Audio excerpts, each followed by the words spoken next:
Saya ucapkan selamat datang ke My News TV channel. Sebelum kita meneruskan video ini, sila pertimbangkan untuk like dan subscribe channel ini. Terima kasih. Info hangat hari ini, Perdana Menteri Anwar Ibrahim menegaskan sebagai bekas Perdana Menteri Muhyiddin Yassin sepatutnya lebih faham untuk tidak mengeluarkan kenyataan yang boleh membakar sentimen pengundi. Dalam jawapannya terhadap pembelaan Muhyiddin berhubung saman fitnahnya, Pengerusi Pakatan Harapan PH itu mendakwa ia lebih-lebih lagi apabila kenyataan Muhyiddin semasa kempen pilihan raya di Parlimen Padang Serai selepas pilihan raya umum ke-15 PRU15 akhir tahun lepas. Anwar mendakwa kenyataan Muhyiddin itu berniat jahat kerana defendan sepatutnya tahu bahawa dakwaan dia menerima RM15 juta kerana berkhidmat sebagai penasihat ekonomi Selangor sudah dijawab dalam jawapan di Parlimen sebelum ini.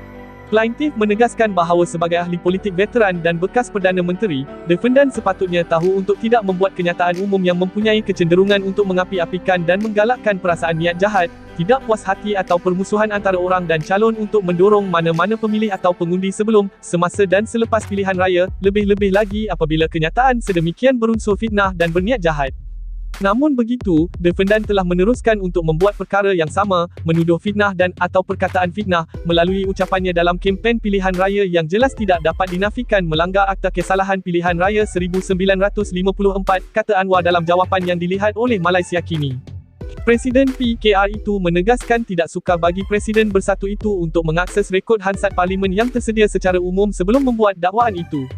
Anwar berhujah bahawa Muhyiddin juga tidak mempunyai kewajipan undang-undang untuk mengeluarkan kenyataan yang didakwa palsu dan berniat jahat di kawasan Padang Serai, sebaliknya bukan kawasan Parlimen Paguh yang diwakilinya.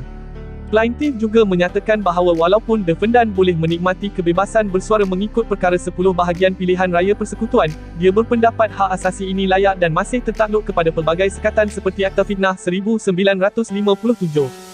Dalam pernyataan pembelaannya yang difailkan di Mahkamah Tinggi di Kuala Lumpur pada 17 Januari, Muhyiddin antara lain mendakwa Anwar sebagai Perdana Menteri tidak sepatutnya tersinggung dengan kritikan dan pertanyaan yang sah dalam ceramah politik. Anwar memfailkan jawapannya pada 16 Februari. Pada 20 Disember tahun lepas, Anwar memfailkan saman fitnah terhadap Muhyiddin berhubung kenyataan Muhyiddin yang dikatakan dibuat semasa ceramah akhir PN pada 5 Disember. Melalui saman itu, Anwar menafikan dakwaan Muhyiddin sebagai fitnah, tidak betul dan berniat jahat.